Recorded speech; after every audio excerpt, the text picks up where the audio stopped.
Hey, what's going on? I'm here in my hotel room, and I wanted to get my thoughts down. Instead of doing just a typical review or Platinum versus Revolution pay per view, I thought I would do another booking breakdown. What did I think of the show? I think the show overall was a big letdown, and not just because the big explosion at the end of that match didn't really come off. That definitely took the air out of what was left in the balloon. But that match, how it was structured, how everything worked up to that last explosion was fantastic. And really, that explosion not happening, while disappointing, I thought didn't you couldn't deny that the match itself was great, though the final stunt wasn't. But I feel like the card and the match selection and where what went where and how long certain things went, all of that, the show definitely put itself in a position where it was constantly working uphill, where they were reinventing the wheel with the crowd with every match. The show never felt like it had momentum. And that's what we're going to talk about with a lot of the booking stuff that we're going to go over with Revolution today. That cake is delicious. So I am indulging. Speaking of booking, so this hotel, which is not the nicest place, I have to be economical about things financially. So when I got here at 3:30, they were booked up, or they weren't booked up. They couldn't check me in. My room wasn't ready. What? So they said come back in an hour. What? It's bad enough that hotels and motels already get over on you because you can't check in until 3, but you got to get out by 11. So you're not getting 24 hours, right? No matter what, at best you're getting 20. Realistically, you're getting less than that. So to cut away any of that, now they did lower the room rate slightly, but again, I'm not paying all that much. I'm paying about $50. So knocking a little money off of that, I would definitely stay in a nicer place. My friend Vanessa stayed in the Omni. Jeff and Melanie stayed. I should have stayed at the Omni. Hell, apparently most of the AEW staff does, but it was booked up, so they had to put them somewhere else. But I am not in the Omni. Let me assure you. Regardless, the being there live, I get to see a lot of things, of course. And I got to spend time with a number of people, which was awesome. And just talk about the show as it was happening. The pay-per-view match. Britt Baker coming out, got a big reaction. She's a star. It was a great way to open the pay-per-view. Her cutting the promo about how Reba couldn't participate because she's injured. And then bringing out Maki Ito, which to anybody who had followed the women's tournament, she was sort of the breakout personality. So having her there got a big reaction from the AEW faithful. And even if you didn't know what she was all about, you could quickly ascertain that she had like personality for days. And against Thunder Rosa and Riho. Match was really good. And that final spot with Reba decking her with a crutch so Britt Baker and Maki Ito could get the win was great. And then, and then they would show up later on. But great opener, crowd into it. Is it bad that the heels went over? No. Because the perception is that was a big deal and we're going to see something out of it later. It got the crowd excited. It didn't really run that long. That's another problem that they had on this pay-per-view. So then we start the show. Now they start the show hot, which is what they do with Dynamite as well, is they often have matches you don't expect to be the opening match. To the point where now I expect the first match on AEW to always be this match that, like, man, that's a huge match. Why are they putting that first? That seems to be their modus operandi. For an open, you know, Jericho MJF against the Young Bucks, there's a lot that's good about it. The Young Bucks went over. That's fine. Somebody pointed out something to me, and I do have to kind of honor it because it is pretty smart, which is the best wrestler out of the four, as far as technique used, is Jericho. And they go like, Jericho is outsmarting and countering the Bucks more than anybody, which I agree with. But I thought that this was a solid to very good opener. Unfortunately, this is when we went through a desert in the card. And I say desert because every one of the next 1, 2, 3, 4, 5. The next 5 matches all ran too long. All could have told their stories in a much more abbreviated fashion, in a much more obvious fashion, and kind of got to the good stuff a lot faster. There was also not a very necessary, especially for a show like this, you need a palate cleanser match. A match that is shorter, that is unexpectedly short, so you can recover and reset. It didn't have it. The show doesn't have an intermission. And for the live crowd, even when they were putting up the cage, that's when they ran the vignette match. That's when they ran the cinematic match, the street fight between Sting and Darby Allin and Brian Cage and Ricky Starks. And there's problems with that placement as well. Now, I knew that they were going to put it there because you have to do something to kill time while you're putting up all of that barbed wire and setting up all the explosives and all of that stuff. I understand that. But here's the problem. You made it a kind of gimmick match that was a street fight, and then you're going to have an exploding barbed wire death match right afterwards. So they have the two sort of hard-hitting, brutal matches back to back. There's a reason you don't do that. You don't do gimmick matches back to back. Now, in this case, we could argue, well, they have to because of whatever. I'm just telling you. I'm telling you that the effect is to dilute the main event. Let's go through. So, second match, the Battle Royal of the tag teams. AEW, throughout the night, the theme was the middle sucks. And in this tag team Battle Royal, you had a couple of notable teams in the beginning, a couple that came in at the end, and all the teams in the middle were also Rans. I'm not saying the crowd doesn't like some of them, but I'm saying the crowd doesn't love any of them that came in the middle. Big problems. Yeah.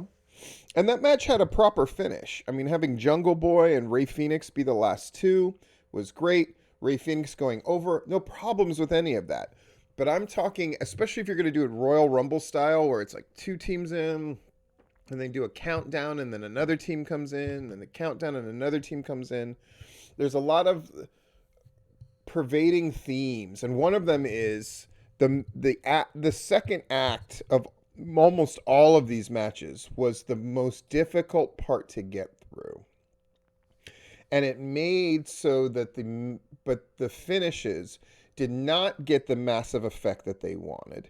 And you had a feeling that you were resetting with every match. Emotionally, that you had to be sold into the next match. There was never a feeling on this show of momentum building and then culminating with the main event that conquered all of it. Right? Everything felt like it was starting from scratch. There was not a feeling of matches working in lockstep with each other. Then we had the women's match, Ikarushita against Ryo Mizunami. This match structurally is what they wanted to do, but it was indulgent and it went too long, and the crowd was not into it, and this was a match that felt like a foregone conclusion match. I don't think that anybody seriously believed that Ikarushita was going to lose the title. And in that case, they went way too long. And that finishing sequence full of falsies and checking each other and then going at each other again as equals and all this kind of stuff went on way too long. Way too long. They could have got there structurally much faster if they wanted to keep that whole finishing sequence, which was at least 5 minutes long, which is very long to dive into false finishes. Yeah, that's a long time. And the match felt very long. Coming off the heels, and again, structurally, opening with a tag team match, and then having a tag team battle royal. I don't know why AEW persists in doing this. Tag matches must be treated as if they are gimmick matches, and you don't put gimmick matches back to back. It just sucks the life out of the crowd. They're seeing the same kind of psychology again and again and again. And then they go into this women's title match, which they want to be big, but they've put it in a dead spot. So in that case, your obvious solution is palate cleanser and let's move on. But here's another problem. This match is packed with multi-person matches, tag matches, and scramble matches that you don't really get that punch of something being special because almost everything is, right? And we go to match 4. Miro and Kip against Orange Cassidy and Chuck Taylor. Starting hot, kind of kick-starting this match by having them brawl in the back. The great spot where Chuck Taylor's head hits that glass in the door and it spiderwebs was a great spot. And then Miro hits a line, right? Really good line. Let's start this match. And then they come out and Orange Cassidy's not out there and they just have Chuck Taylor. Great. So they're beating up Chuck Taylor for what felt like an incredibly long time. It's one of those times where they've basically upended the beginning part of the match, and I thought, oh, this is good. We're already in the heat. We're just going to need Orange Cassidy to come out, get the hot tag, and we go to the finish. This match is going to be fucking 3 or 4 minutes long, and it's going to get everything that they want. But instead, it just evolved into a regular tag match afterwards. And we got the finish we were going to get anyway, which is the heels going over. So what the fuck? Why is this match 8 to 9 to 10 minutes long? They got everything that they wanted done in 3, and it would have been more powerful. The beating that we gave you beforehand, which should have been illegal, is what leads to your quick demise.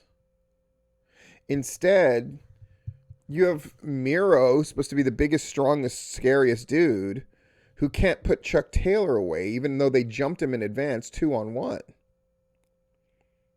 If this match was 3 minutes of hot fire, of a minute and a half, 2 minutes of Chuck just getting beat down and crawling, Orange Cassidy coming out, getting that hot tag, hitting his stuff, getting in there with Miro at last. Oh, the little weak kicks. Oh, and then they go into a finishing sequence. I'm feeling it.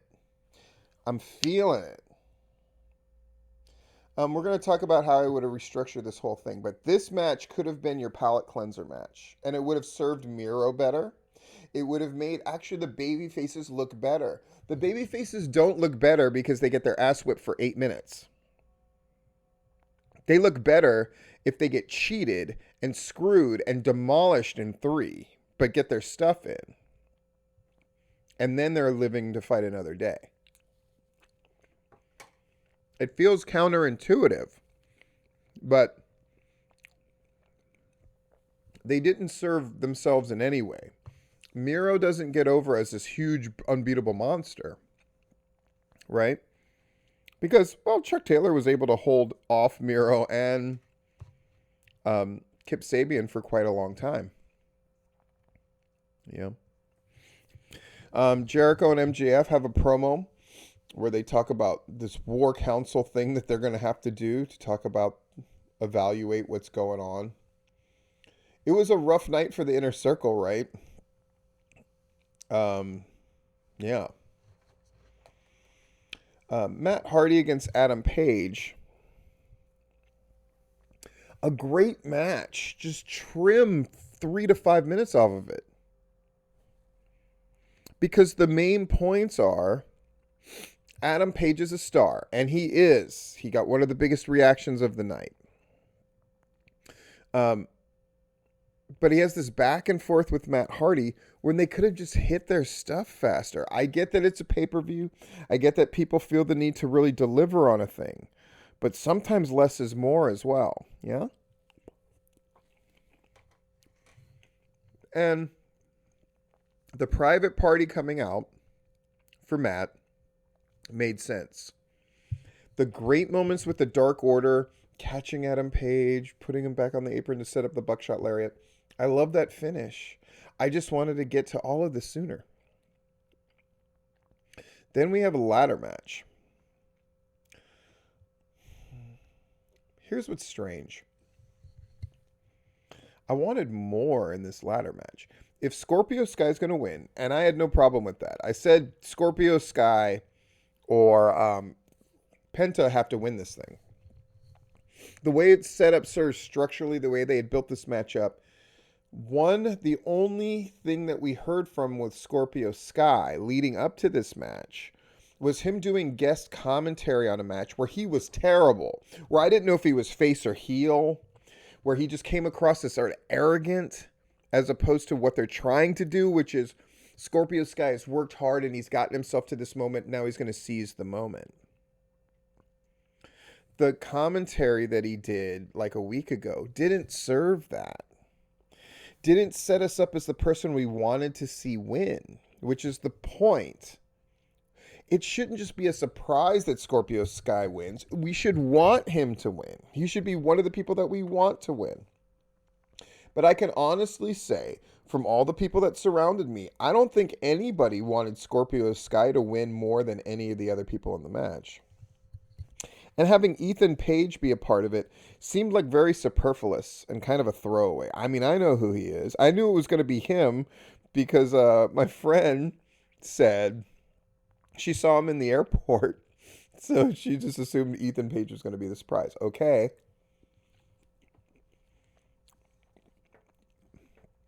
You don't give us a moment? He doesn't talk on the mic. He goes, for those who don't know who I am, blah, blah, blah. They're assuming way too much. I know because I watch every freaking wrestling show there is. I know who he is. I would gather most people did not. And Scorpio Sky, if he's going to win this match, it has to feel earned instead of that he just slipped in at the end and happened to not be the last guy knocked down. He did nothing in this match to separate himself. If you had to pick a star of this match, it was probably Penta, who did the most spectacular, interesting, played with the crowd the most. All of that stuff. Lance Archer was the bulldozer that knocked everybody down. Max Caster had the best gear. He stood out. Scorpio Sky literally did nothing to stand out in this match, but then he just won. And then he got cheers as if, well, I guess you deserve it. You shouldn't kind of deserve something. It should feel very much earned. And the crowd should be very enthusiastic or very upset at who wins. Not, oh, okay. So with all of this not momentum happening, they have the announcement. They set up a podium. So immediately you think, okay, whoever's been signed is going to cut a promo. Instead, Christian Cage comes out. Sorry, I don't understand. Whoa. Instead, Christian Cage comes out. Kind of like says what's up to the crowd. And then that's it. The podium completely wasted. There was a lot of that. A lot of that felt like on this show, where they would set up expectations and then not fulfill them. or they would take you to a place as somebody observing a match where you thought, okay, here's the story they're going to tell and they're going to get there. And then they would just delay getting there nonsensically. It's not like they were giving you extra, they were just doing stuff that wasn't contributing to the rising action. But it felt like it was just delaying the story that they were going to tell at the end. And the Christian Cage debut, I mean, we can debate on whether that's a big enough name or whatever, but putting a podium out, having him walk past it, do this a couple times on the turnbuckle, and then leave after signing a contract, and he didn't even have a place to put it. He signs the thing and then just leaves it on the floor of the ring.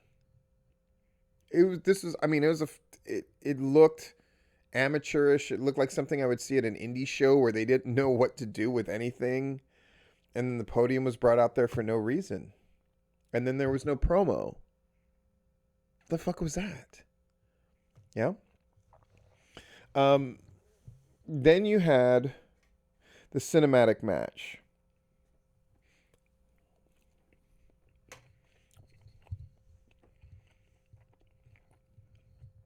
The stylized Cage and Starks getting into that car and zipping off, I thought was great. A clever way to introduce players into this thing without official ring introductions. Since they're going for cinematic, meaning they're using music and the rest of this and sound gaffing for like Foley editing kind of sound stuff going on, fucking put graphics up on the screen. Who they are: Brian Cage, Ricky Starks. Maybe you don't have to do it for Darby Allin and Sting, but why not do it for Ricky Starks and Brian Cage? Since their intro is so stylized, certainly having their name thrown out there would not have thrown me off in the slightest. I would have thought it was good and necessary. Again, stop assuming that people watching your stuff knows exactly what's going on. Maybe somebody's hosting a pay-per-view at their house and they're like, oh, you got to see this. This is AEW. Maybe a lot of people are first-time tuners tuning in because you're going to have an exploding death match at the end. Why not introduce us to who everybody is?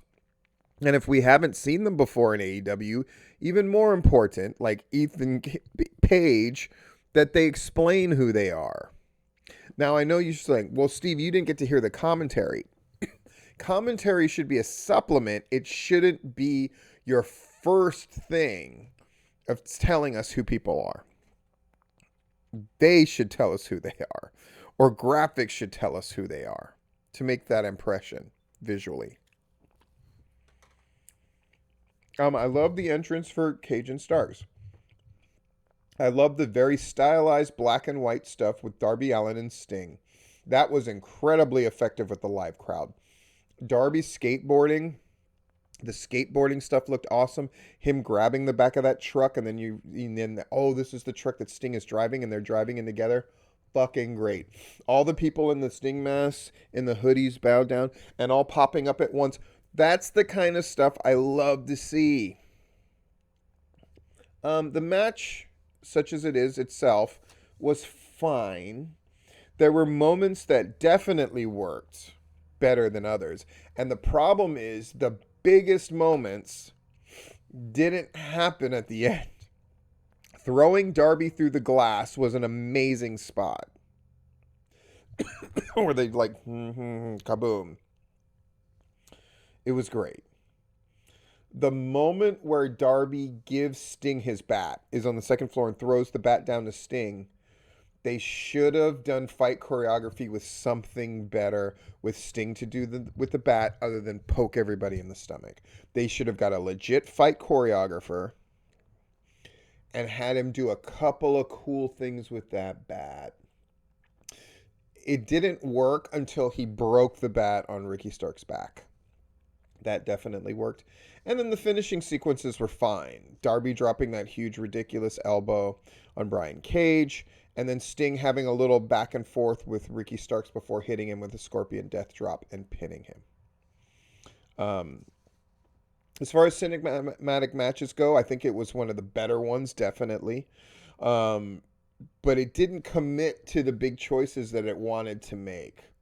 But overall, it was fine, and it certainly served its purpose of buying time until the main event.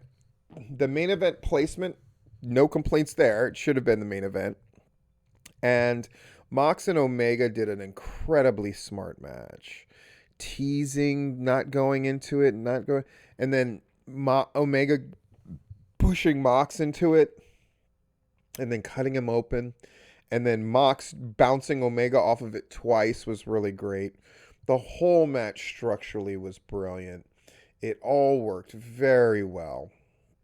The Good Brothers coming in, and then you realizing that this is when it sucks to be Moxley because he is the best babyface. By the way, the reaction that Moxley gets is so much bigger than everybody else. That's a problem. They have not built a face that's anywhere close to Mox. Adam Page gets a reaction. Orange Cassidy in certain fits and spurts gets a reaction. Mox gets a star pop. And he deserves it. This match was a great look for both Omega and Moxley. And, giving Mox the out of the Good Brothers attacking was great. And having Mox be smart enough to waylay both of them for a long time, I thought worked really well structurally as well. However, that last explosion, the great story of they beat him up and then they realize, oh, there's the countdown, and in 30 minutes the thing blows up, and we're in less than a minute, and they all bail out of the ring and Moxley's going to get blown up. Then all these guys rush to try to save Moxley, and Eddie Kingston breaks through. Eddie Kingston covers Moxley, and I went, this is awesome. Eddie Kingston's going to protect Moxley with his own body. Now all we need is a killer explosion. And then they had this shower of sparks and then a pop. And it took the air out of the crowd. And there were even people yelling about how shitty it was. And that's not what you want. They should have had some kind of concussive force of a blast. Now you're saying you can't do that safely. Sure you can. We've all been to concerts, Kiss concerts and whatnot, where you just had that concussive. All you needed is to be loud and big enough that it felt like Eddie just saved Moxley's life. That's what they're going for. And by that, not having that happen, it was incredibly disappointing. And for the live crowd, it was very disappointing because then people just sort of hung out because they felt like this can't be it, but it is it. I mean, they have, medical personnel tending, and they're going to take them out of the ring slowly. But any doubt that Moxley is a star was removed at this moment because Moxley improvised on the microphone with this promo thanking everybody for showing up and then hitting the line, Kenny Omega might be a tough guy and a great wrestler, but he sure as fuck can't build a fucking exploding ring.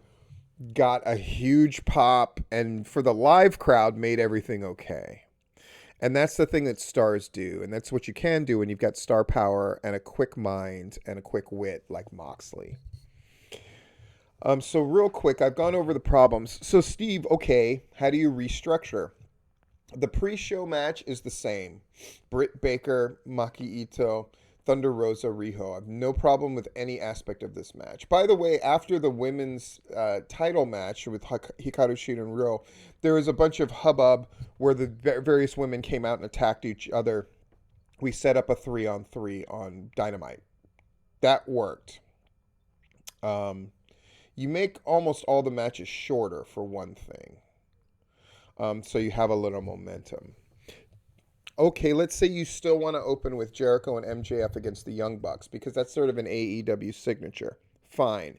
You do not do the tag team battle royal right after that fucking thing. No way. What would you do then, Steve? I think you hit him with that ladder match second. It's a great spot. You trim a little bit off of it, and you make sure Scorpio Sky looks like he deserves to win instead of happens to win. He's got to have huge star moments in that thing, and he did not. Right? Third match, I think you get another tag match in there. That third match, I think you hit us with... the Miro Kip Orange Chuck. and you just make it a squashy squash so the crowd is a little down. Oh, that sucked. We're kind of down. And then you hit them with Matt Hardy and Adam Page because you know you're going to get a uplift off of that match, right? Now, off of that match, what can you do? Um, Now you can do your tag team battle royal because we haven't seen tag team stuff in a little while. You trim that fucking match, and then you just give us that great moment of Jungle Boy against Ray Phoenix Jr. Then you do the women's match. Trim a little bit off of it, but then you have that scrum at the end, which is everybody's last impression. Instead of that match felt like it went too long. Ikarushita wins, but then you have all this stuff go on.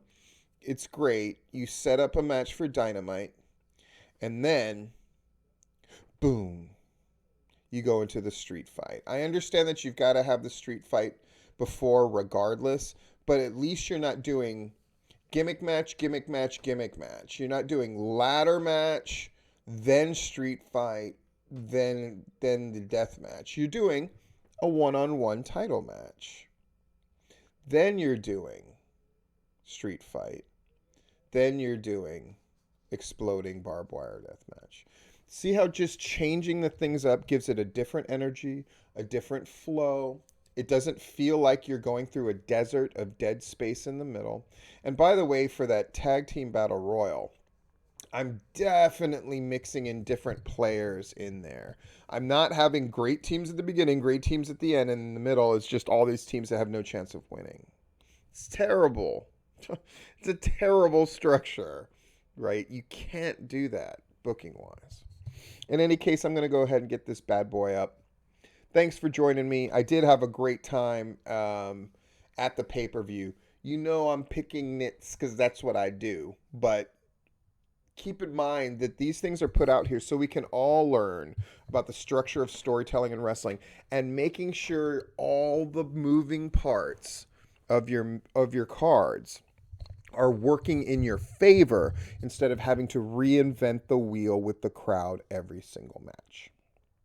Anyway, this has been Steven Platinum for Booking Breakdown number 2.